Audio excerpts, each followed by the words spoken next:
Finally இந்த Bigg Boss season 7ல் கண்டஸ்டன்ட்ஸ்க்கான ranking டாஸ்க்கை வந்து ஆரம்பிச்சிருக்காங்க. இந்த ரேங்கிங் டாஸ்க்கு அது எப்படி அப்படின்னு பார்த்தீங்கன்னா, எல்லா கண்டஸ்டன்ஸுமே நிற்க வச்சு 1 2 3 4 அப்படின்னு நம்பர்ஸ் வச்சுருப்பாங்க.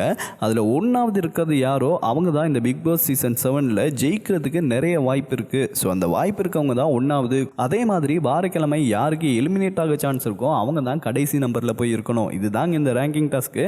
ஸோ இப்போ இந்த பிக் பாஸ் சீசன் 7ல் ரேங்கிங் டாஸ்க் ஆரம்பிச்சிருக்காங்க. ஸோ இதில் என்ன நடக்குது அப்படின்னு பார்த்தீங்கன்னா, ஆரம்பித்த உடனே நம்பர் 1ல் பிரதீப் போய் நின்றுக்கிட்டு இந்த சீசனில் நான் தான் ஜெயிப்பேன், ஸோ எனக்கு தான் நம்பர் 1 வேணும் அப்படின்னு சொல்கிறாரு.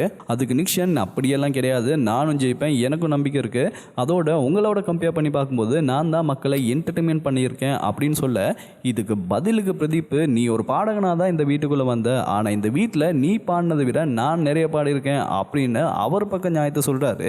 இப்படி 2 பேருக்குமே நடக்கிற பேச்சுவார்த்தையில் எங்கிருந்தோ நடுவில் வந்த விஷ்ணு, நீ எப்படி அவனை பார்த்து அப்படி சொல்லலாம், ஒரு கண்டஸ்டன்ஸோட மனசை நீ எப்படி புண்படுத்தலான்னு சம்பந்தமே இல்லாமல் கேட்குறாரு.